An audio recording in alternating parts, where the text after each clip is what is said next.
Hello नमस्कार दोस्तों।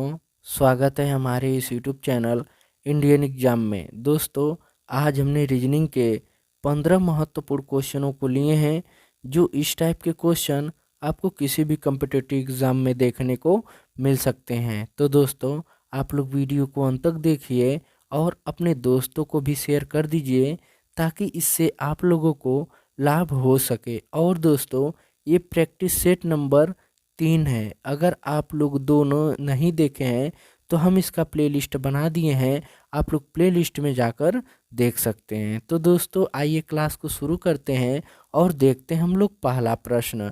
हमारा पहला प्रश्न है, कह रहा है कि नीचे दिए गए विकल्प में से संबंधित संख्या को चुनिए। देखिए दोस्तों, ये संख्या एनोलॉजी का क्वेश्चन है और इस टाइप के एक क्वेश्चन आपको हर एग्ज़ाम में देखने को मिल जाते हैं। तो दोस्तों, आप लोग हमारे साथ इन 15 क्वेश्चनों को हल कीजिए और हमें कमेंट बॉक्स में लिख कर बताइए कि आप लोगों ने 15 में से कितने का सही उत्तर दिया है। देखिए दोस्तों, दिया है यहाँ पे, अगर 8 का संबंध 514 से है तो उसी तरह दोस्तों 2 का संबंध इस क्वेश्चन मार्क के जगह पे क्या होगा। तो लेकिन दोस्तों, जब 2 का संबंध निकालना है ना, तो सबसे पहले हम लोग 8 का संबंध देखेंगे, 8 से 514 का। तो दोस्तों ध्यान दीजिए, अगर आप लोगों को क्यूब और वर्ग याद होगा ना, तो इस क्वेश्चन को आसानी से बना लेंगे। देखिए दिया है दोस्तों, अगर 8 का क्या कर दिया जाए, 8 का क्यूब कर देंगे तो हमें कितना मिलेगा दोस्तों, 512 मिला। कितना मिला, 512। इस 512 में ही 2 जोड़ेंगे ना, तो हमें दोस्तों कितना मिलेगा, 514 मिल गया। क्या मिल गया दोस्तों, 514। यानी देखिए ये 514 यहाँ पे है। उसी तरह दोस्तों 2 यहाँ पे देखिए 2 है ना, अब 2 का क्या करेंगे, यहाँ पे देखिए 2 का क्या करेंगे दोस्तों, 2 का क्यूब करेंगे। जब 2 का क्यूब करेंगे तो दोस्तों कितना मिलेगा, 8 मिलेगा। कितना मिला, 8 मिला। उसी 8 में 2 जोड़ देंगे, कितना मिलेगा दोस्तों, 10 मिलेगा। यानी प्रश्नवाचक चिन्ह के स्थान पे हमें क्या मिलेगा, 10 मिलेगा। अब 10 हमारा किस ऑप्शन में है, ऑप्शन नंबर इसका सी इज द करेक्ट आंसर हो जाएगा। आई होप कि ये प्रश्न भी आप लोग को काफ़ी अच्छे समझ में आ गए होंगे। तो चलिए दोस्तों, देख लेते हैं हम लोग अगला प्रश्न। हमारा अगला प्रश्न है, प्रश्न नंबर 2 है, कह रहा है कि नीचे दिए गए विकल्प में से संबंधित संख्या ज्ञात कीजिए। देखिए दोस्तों, ये भी शब्द एनोलॉजी का क्वेश्चन है और ये बहुत आसान क्वेश्चन है। इस टाइप के 1 से 2 क्वेश्चन आपको जरूर हर एग्जाम में देखने को मिल जाते हैं। देखिए दोस्तों, क्या है कि 18 का संबंध अगर 27 से है और तो 16 का संबंध 24 से है, तो 24 का संबंध ये प्रश्नवाचक चिन्ह के स्थान पे क्या होगा, हमें यही निकालना है। तो दोस्तों ध्यान दीजिए, जब भी प्रश्नवाचक चिन्ह का हम लोग अंक पता करेंगे ना, तो सबसे पहले इसकी जो 18 और 27 का संबंध है, 16 और 24 का संबंध है, ये संबंध हम लोग पहले पता करेंगे। तो दोस्तों ध्यान दीजिए, यहाँ पे दिया है 18, तो दोस्तों 18/2 कर दें और 2 गुणे 3 कर दें। तो देखिए 2 एकम 2 और 2 नवा 18 और 3 में जब 2 का 9 में 3 का गुणा करेंगे तो हमें कितना मिलेगा, 27 मिलेगा। क्या मिलेगा दोस्तों, 27। वो देखिए यहाँ पे 27 है। उसी तरह दोस्तों यहाँ पे देखिए 16 है ना, अब देखिए 16/2, सब में 3 2 का गुणा भाग करेंगे। देखिए 16/2 गुणे 3। तो दोस्तों जब इसको काटेंगे ना, तो 2 एकम 2, 8 दूना के 16। तो दोस्तों 3 में जब 8 का गुणा करेंगे तो 8 त्रिके 24 मिल गया। कितना मिल गया दोस्तों, 24। तो देखिए यहाँ पे 24 दिया है। उसी तरह दोस्तों यहाँ पे देखिए 24 दिया है ना, और इस क्वेश्चन मार्क की जगह पे निकालना है। तो दोस्तों इसका आंसर आप लोग हमें कमेंट बॉक्स में लिख कर बताइए कि इसका सही उत्तर क्या होगा। ये क्वेश्चन काफ़ी आसान है, तो इस क्वेश्चन का आंसर दोस्तों आप लोग हमें कमेंट बॉक्स में लिखकर ज़रूर बताइए। तो चलिए दोस्तों, देख लेते हैं हम लोग अगला प्रश्न। हमारा अगला प्रश्न है, प्रश्न नंबर 3 है, कह रहा है कि नीचे दिए गए विकल्प में से संबंधित शब्द ज्ञात कीजिए। देखिए दोस्तों, ये शब्द एनोलॉजी का क्वेश्चन है और शब्द एनोलॉजी का 1 से 2 क्वेश्चन आपको जरूर एग्जाम में देखने को मिल जाते हैं। जैसे दिया है दोस्तों, खिलाड़ी, खिलाड़ी से जब कई खिलाड़ी मिल जाएंगे तो किसका निर्माण होगा दोस्तों, एक टीम का निर्माण होगा। यानी खिलाड़ी का संबंध टीम से है, तो कलाकार का संबंध किससे होगा। तो दोस्तों ध्यान दीजिए, जब 11 खिलाड़ी मिलते हैं तो यानी खिलाड़ी जब एक साथ, कई खिलाड़ी एक साथ मिलते हैं तो दोस्तों क्या बनता है, एक टीम बनता है ना। उसी तरह दोस्तों जब कई, यहाँ पे जब कई कलाकार और यहाँ पे कई खिलाड़ी, यानी कई खिलाड़ी मिलेंगे तो टीम बनेगा। तो उसी तरह दोस्तों जब कई कलाकार मिलेंगे एक साथ तो क्या होगा दोस्तों, मंडली का निर्माण होगा। क्या होगा दोस्तों, यहाँ पे मंडली का निर्माण होगा। अब मंडली हमारा किस ऑप्शन में है, ऑप्शन नंबर इसका ए इज द करेक्ट आंसर हो जाएगा। आई होप कि ये प्रश्न भी आप लोग को काफ़ी अच्छे समझ में आ गए होंगे। तो चलिए दोस्तों देख लेते हैं हम लोग अगला प्रश्न। हमारा अगला प्रश्न है, प्रश्न नंबर 4 है, कह रहा है कि नीचे दिए गए विकल्प में से विषम शब्द ज्ञात कीजिए। देखिए दोस्तों ये बहुत आसान क्वेश्चन है, ये नंबर बढ़ाने वाले क्वेश्चन है। अगर दोस्तों इस क्वेश्चन में आप लोगों को जीके आ रहा होगा तो इस क्वेश्चन को आसानी से कर लेंगे। देखिए दिया है ऑप्शन में लाल किला, ताजमहल, हावड़ा ब्रिज और एफिल टावर। अगर दोस्तों इसमें क्या पूछा है ना कि 3 ऑप्शन एक जैसा है लेकिन एक ऑप्शन गलत है। दोस्तों ध्यान दीजिए, लाल किला हो गया, ताजमहल हो गया और हावड़ा ब्रिज हो गया। ये दोस्तों कहाँ पे है, तो दोस्तों ये अपने देश भारत में है। कहाँ पे दोस्तों, अपने देश भारत में है। लेकिन जो एफिल टावर है ना दोस्तों, ये कहाँ है दोस्तों, तो ये है फ्रांस में। कहाँ है दोस्तों, ये है फ्रांस में। तो यानी ताजमहल, यानी लाल किला, ताजमहल और हावड़ा ब्रिज, ये तीनों एक हैं, यानी भारत में ही है। लेकिन जो एफिल टावर है ना वो फ्रांस में है। तो अलग हमारा कौन हुआ, एफिल टावर। तो हमारा कौन सा ऑप्शन सही होगा दोस्तों, option number D is the correct answer हो जाएगा। आई होप कि ये प्रश्न भी आप लोग को काफ़ी अच्छे समझ में आ गए होंगे। तो चलिए दोस्तों देख लेते हैं हम लोग अगला प्रश्न। हमारा अगला प्रश्न है, प्रश्न नंबर 5 है, कह रहा है कि किसी निश्चित कूट भाषा में कोल्ड को 6428 लिखा जाता है और टाइड को 9673 लिखा जाता है। तो आई का कोड क्या लिखा जाएगा, यानी आई का कोड क्या होगा। तो दोस्तों ध्यान दीजिए, COLD, यानी इसका कोड है 6428 है। उसी तरह दोस्तों यहाँ पे देखिए टाइड, TIDE, इसका कोड क्या है दोस्तों, 9673 है। यानी हमसे पूछा क्या है दोस्तों, तो हमसे पूछा है ना आई का कोड क्या होगा। तो दोस्तों आई किस में दिख रहा है, तो दोस्तों आई टाइड में दिख रहा है। यानी आई का कोड क्या है दोस्तों, 6 है। यानी आई का कोड क्या है दोस्तों, 6। अब 6 हमारा किस ऑप्शन में है, ऑप्शन नंबर इसका ए इज द करेक्ट आंसर हो जाएगा। आई होप कि ये प्रश्न भी आप लोग को काफ़ी अच्छे समझ में आ गए होंगे। तो चलिए दोस्तों देख लेते हैं हम लोग अगला प्रश्न। दोस्तों हमारा अगला प्रश्न है, प्रश्न नंबर 6 है, कह रहा है कि नीचे दिए गए श्रेणी श्रृंखला में प्रश्नवाचक चिन्ह के स्थान पर कौन सी संख्या आएगी। देखिए दोस्तों ये श्रेणी श्रृंखला के क्वेश्चन है, ये काफ़ी आसान क्वेश्चन होते हैं और इस टाइप के 1 से 2 क्वेश्चन दोस्तों आपको एग्जाम में देखने को मिल जाते हैं। दोस्तों ध्यान दीजिए, जब भी ऐसे क्वेश्चन आपको मिले ना उसमें लॉजिक क्या लग रहा है, अगर लॉजिक समझ जाएंगे ना तो रीजनिंग के किसी भी क्वेश्चन को दोस्तों आप लोग आसानी से बना लेंगे। देखिए दिया क्या है कि इस क्वेश्चन को जब भी करेंगे तो सबसे पहले नंबर को देखिए कि नंबर सीरीज कैसे चलेगी। देखिए दिया है 7, 7 के बाद 11, 11 के बाद 23, 23 के बाद 59, 59 के बाद 167, 167 के बाद दोस्तों क्वेश्चन मार्क, यानी हमें यहीं पे लाना है। तो दोस्तों ध्यान दीजिए, नंबर सीरीज ज़्यादा नहीं बढ़ रही है लेकिन फिर भी नंबर सीरीज ठीक चल रही है। देखिए दोस्तों क्या करना है कि सबसे पहले इसको क्या करेंगे ना, इसमें लॉजिक लगाएंगे। देखिए लॉजिक क्या है दोस्तों, अगर दोस्तों क्या किया जाए 7 में 4 जोड़ दे तो हमें कितना मिलेगा, 7 4 11 मिलेगा। फिर दोस्तों 11 में दोस्तों कितना ऐड कर दें, यानी 11 में दोस्तों अगर 12 ऐड कर दें तो हमें कितना मिलेगा, 23 मिलेगा। फिर दोस्तों 23 में अगर हम लोग 36 ऐड कर दें तो हमें कितना मिलेगा दोस्तों, 59 मिलेगा। फिर दोस्तों अगर 59 में अगर हम लोग क्या करें कि 108 जोड़ दें, अगर जब दोस्तों 108 जोड़ेंगे तो हमें कितना मिलेगा, 167।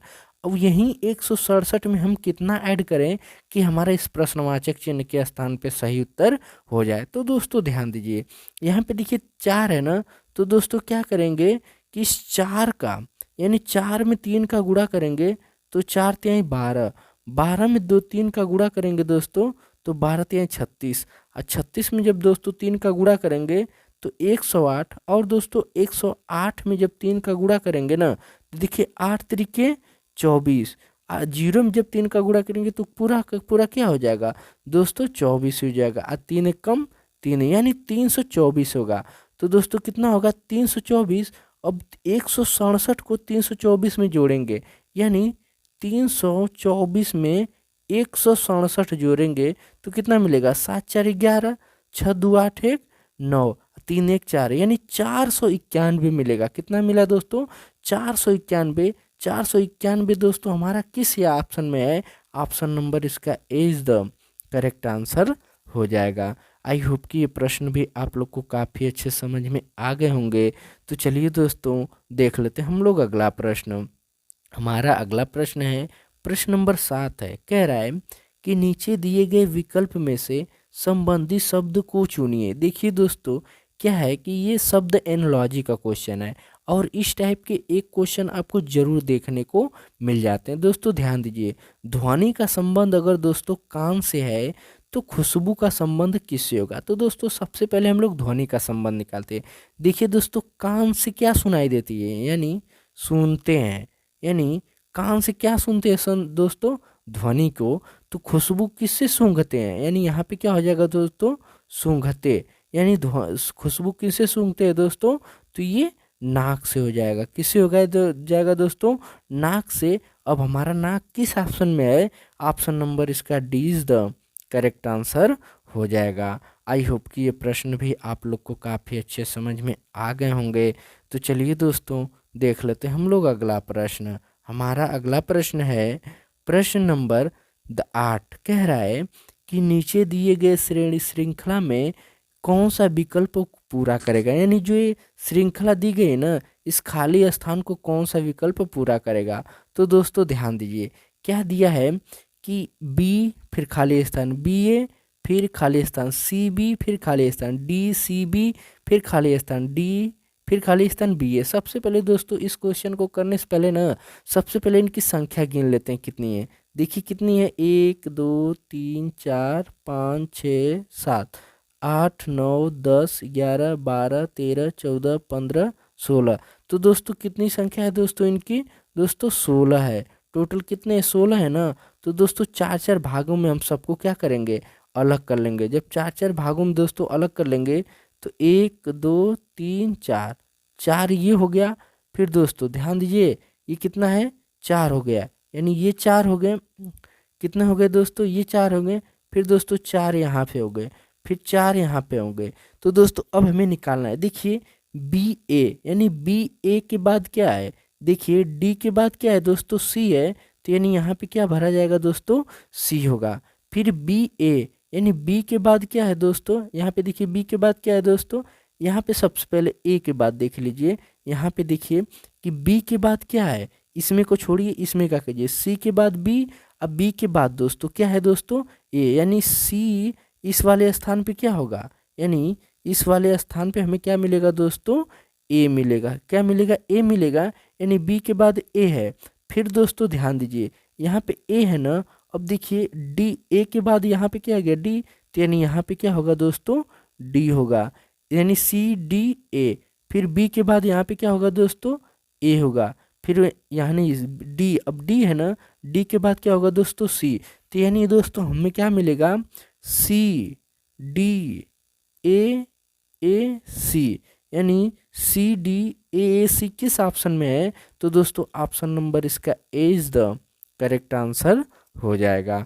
आई होप कि ये प्रश्न भी आप लोग को काफ़ी अच्छे समझ में आ गए होंगे। तो चलिए दोस्तों देख लेते हैं हम लोग अगला प्रश्न। हमारा अगला प्रश्न है प्रश्न नंबर 9 है। कह रहा है कि उस वेन आरेख का चयन करें जो दिए गए वर्गों के बीच संबंध को सर्वोत्तम रूप से दर्शाता है। तो दोस्तों ध्यान दीजिए यहाँ पे जो ये दिए गए हैं बर्तन दिया है, फर्नीचर दिया है और कपड़ा दिया है ना, इसका हमें वेन आरेख बनाना है। तो दोस्तों देखिए क्या है, बर्तन का संबंध फर्नीचर से है नहीं है, बर्तन का संबंध कपड़ा से है नहीं है, और इसका फर्नीचर का संबंध बर्तन से है नहीं है। यानी दोस्तों जब भी इनका बनेगा वेन आरेख ना तो सबका अलग बनेगा। देखिए ये हो गया बर्तन, और दोस्तों ये हो गया फर्नीचर, और दोस्तों ये हो गया कपड़ा, यानी तीनों का वेन आरेख कैसे बनेगा दोस्तों अलग बनेगा। अब अलग किस ऑप्शन में है, ऑप्शन नंबर इसका D is the correct answer हो जाएगा। आई होप कि ये प्रश्न भी आप लोग को काफ़ी अच्छे समझ में आ गए होंगे। तो चलिए दोस्तों देख लेते हैं हम लोग अगला प्रश्न। हमारा अगला प्रश्न है, प्रश्न नंबर 10 है। कह रहा है कि नीचे दिए गए पासे में 2 के विपरीत कौन सी संख्या होगी। देखिए दोस्तों, ये पासे से संबंधित है। जब भी आपको विपरीत पूछे ना, तो सबसे पहले ध्यान दीजिए, इसमें एक चीज़ कॉमन आप लोग समझ जाइए। देखिए यहाँ पर भी 5 है और यहाँ पर भी 5 है, यहाँ पर भी 4 है, यहाँ पर भी 4 है। तो दोस्तों इसको हम लोग आसानी से निकाल लेंगे कि 2 का विपरीत क्या होगा दोस्तों, 3 होगा। यानी दोस्तों 2 का विपरीत क्या दिया है दोस्तों, 3 होगा। तो यहाँ 3 हमारा किस ऑप्शन में है, ऑप्शन नंबर इसका D is the correct answer हो जाएगा। आई होप कि ये प्रश्न भी आप लोग को काफ़ी अच्छे समझ में आ गए होंगे। तो चलिए दोस्तों देख लेते हैं हम लोग अगला प्रश्न। हमारा अगला प्रश्न है, प्रश्न नंबर 11। कह रहा है कि नीचे दिए गए शब्दों को सार्थक क्रम में सजाइए। देखिए दिया है जलमंडल, वातावरण, जीवमंडल, स्थलमंडल। तो दोस्तों ध्यान दीजिए, क्या है कि सबसे पहले क्या मिलेगा दोस्तों हमें, देखिए यहाँ से हमें निकालना है। देखिए सबसे पहले हमें क्या मिलेगा दोस्तों, स्थलमंडल। यानी स्थलमंडल फर्स्ट पे हो जाएगा, ये फर्स्ट हो गया स्थलमंडल। ठीक, उसके बाद दोस्तों क्या मिलेगा, स्थलमंडल के बाद जलमंडल, यानी ये दूसरे पे हो जाएगा। यानी ये फर्स्ट वाला दूसरे पे हो गया। फिर उसके बाद दोस्तों स्थलमंडल, जलमंडल, फिर उसके बाद क्या मिलेगा दोस्तों, जीवमंडल, यानी ये तीसरे नंबर पे, यानी तीसरे नंबर पे हो जाएगा। फिर उसके बाद दोस्तों क्या मिलेगा, ये चौथा नंबर पे वातावरण। क्या मिलेगा दोस्तों, वातावरण। यानी 41 34, अब 41 सॉरी यानी 41 क्या है, 41 32 है ना। तो 41 32 हमारा किस ऑप्शन में है, ऑप्शन नंबर इसका ए इज द करेक्ट आंसर हो जाएगा। आई होप कि ये प्रश्न भी आप लोग को काफ़ी अच्छे समझ में आ गए होंगे। तो चलिए दोस्तों देख लेते हैं हम लोग अगला प्रश्न। हाँ तो दोस्तों हमारा अगला प्रश्न है, प्रश्न नंबर 12 है।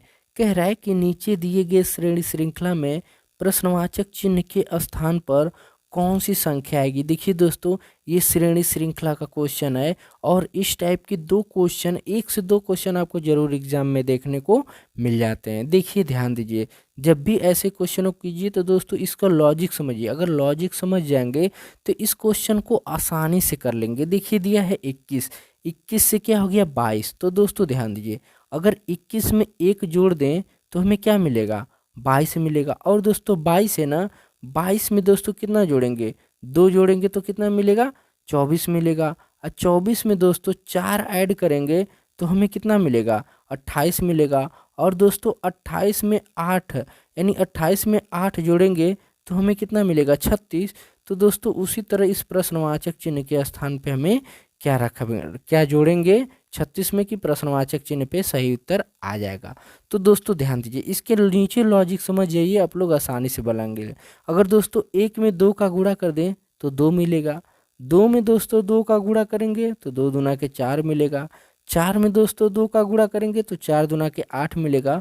और दोस्तों 8 में जब 2 का गुणा करेंगे ना, हमें कितना मिलेगा, 16। अब जब दोस्तों 16 को यानी 36 में 16 ऐड करेंगे ना, तो 6 6 12, 3 1 4 1 5, तो यानी दोस्तों कितना मिलेगा, 52 मिलेगा। कितना मिला दोस्तों, 52। अब हमारा 52 किस ऑप्शन में है, ऑप्शन नंबर इसका ए इज द करेक्ट आंसर हो जाएगा। आई होप कि ये क्वेश्चन भी आप लोग को काफ़ी अच्छे समझ में आ गए होंगे। तो चलिए दोस्तों देख लेते हैं हम लोग अगला प्रश्न। हमारा अगला प्रश्न है, प्रश्न नंबर 13 है। कह रहा है कि नीचे दिए गए आकृति में लुप्त संख्या ज्ञात कीजिए। देखिए दोस्तों ये बहुत आसान क्वेश्चन है। देखिए यही जो प्रश्नवाचक चिन्ह दिया है ना, हमें यहीं पे संख्या ज्ञात करना है। तो दोस्तों ध्यान दीजिए, ऐसे क्वेश्चन आपको जब भी मिले तो सबसे पहले इन सबका लॉजिक निकाल लीजिए, इन सबका संबंध निकाल लीजिए, तो आप लोग इसका निकाल लेंगे। तो दोस्तों देखिए दिया क्या है, यहाँ पे दिया है 3, यानी दिया है 3 और दिया है दोस्तों 2। तो क्या करेंगे ना, 3 में 2 का गुणा कर लेंगे। 3 में 2 का गुणा करेंगे और 2 से क्या करेंगे दोस्तों, भाग दे देंगे। जब 2 से भाग देंगे ना तो हमें कितना मिलेगा दोस्तों, देखिए कितना मिलेगा, जब 2 से भागे 3 दूना के 6 और 6 भागे 2 करेंगे तो 2 एकम 2 और 2 3 6, यानी वही 3 यहाँ पे देखिए बीच वाला दिया है, उसी तरह दोस्तों यहाँ पे देखिए 4, यानी 4 गुणे 3, 4 गुणे 3, अब भागे कितना कर दे दोस्तों 2। जब 4 तिहाई 12, 4 तिहाई 12, अब 12 में 2 का भाग देंगे तो 2 छक्का 12, यानी यहाँ पे 6 मिलेगा। तो दोस्तों यहाँ पे 6 दिया। उसी तरह दोस्तों इसमें देखिए क्या कीजिए, 5 और 4 का गुणा कर लिए, 5 गुणे 4, अब भागे कितना का दोस्तों 2 से भाग करना है, तो 5 चौक को 20 हो जाएगा। यहाँ पे कितना होगा दोस्तों 20 होगा। अब 20 में जब 2 से भाग देंगे तो हमें कितना मिलेगा 10 मिलेगा। कितना मिलेगा 10, यानी प्रश्नवाचक चिन्ह के स्थान पे दोस्तों कितना बनेगा 10 मिलेगा। अब 10 हमारा किस ऑप्शन में है, ऑप्शन नंबर इसका ए इज द करेक्ट आंसर हो जाएगा। आई होप कि ये प्रश्न भी आप लोग को काफ़ी अच्छे समझ में आ गए होंगे। तो चलिए दोस्तों देख लेते हैं हम लोग अगला प्रश्न। हमारा अगला प्रश्न है प्रश्न नंबर 14 है। कह रहा है कि नीचे दिए गए विकल्प को रखकर समीकरण को हल कीजिए, यानी इस ऑप्शन में से कोई 4 ऑप्शन दिया है, इसमें से कोई एक विकल्प हम यहाँ पे रखेंगे कि हमारा सही उत्तर हो जाएगा। तो दोस्तों अगर ऑप्शन नंबर ए को हम उठाते हैं तो पहले क्या दिया है, गुणा रख लिए, फिर उसके बाद माइनस है, फिर उसके बाद बराबर है। तो दोस्तों ध्यान दीजिए, 18 गुणे 5 फिर माइनस 50 बराबर 40, यही ना निकालना है। तो दोस्तों 18 पाँचे 90 हो गया, 90 माइनस 50 अब बराबर 40। तो दोस्तों 90 में से 50 जब घटाएंगे तो 40, और 40 बराबर क्या आ गया 40, यानी ये हमारा क्या हो गया दोस्तों प्रूफ हो गया। यानी ऑप्शन नंबर हमारा क्या हो जाएगा, ए इज द करेक्ट आंसर हो जाएगा। आई होप कि ये प्रश्न भी आप लोग को काफ़ी अच्छे समझ में आ गए होंगे। तो चलिए दोस्तों देख लेते हैं हम लोग अगला प्रश्न। हमारा अगला प्रश्न है प्रश्न नंबर 15। कह रहा है कि नीचे दिए गए आकृति में कितने रजिस्टर न तो तलवार हैं और न ही औजार हैं। देखिए दोस्तों इसमें पूछा है ना कितने रजिस्टर, यानी ये रजिस्टर है, कितने रजिस्टर न तो स्वॉर्ड यानी तलवार है और न ही टूल्स यानी औजार है। यानी देखिए औजार गोले में है, तो दोस्तों इतना क्या हो गया औजार हो गया, इसको नहीं पूछा, यानी ये भी नहीं होना चाहिए। फिर दोस्तों तलवार को पूछा है ना, तो देखिए ये पूरे कितने हो गए, ये तलवार हो गया। तो दोस्तों इसके अंदर जितने हैं वो संख्या भी हमें नहीं लेना है। बस दोस्तों जो अलग 18 दिख रहा है क्या होगा दोस्तों, यानी रजिस्टर हमारा क्या हो जाएगा अलग हो जाएगा। तो दोस्तों हमारा सही उत्तर क्या होगा, इसमें 18 सही उत्तर हो जाएगा। तो दोस्तों इसमें ऑप्शन नहीं दिया है, तो हमारा क्या सही हो जाएगा, ऑप्शन जो 18 है हमारा सही उत्तर क्या हो जाएगा। 18 क्या है न तो देखिए 18 नंबर जो है ना, न तो औजार है और न ही तलवार है, इसलिए हमारा सही उत्तर क्या हो जाएगा ऑप्शन नंबर क्या, ऑप्शन तो दिया नहीं है लेकिन हमारा कितने रजिस्टर हैं दोस्तों, सिर्फ 18 क्या है रजिस्टर हैं। आई होप कि ये प्रश्न भी आप लोग को काफ़ी अच्छे समझ में आ गए होंगे। तो चलिए दोस्तों मिलेंगे हम आप लोगों से अगली वीडियो में, तब तक के लिए जय हिंद, वंदे मातरम।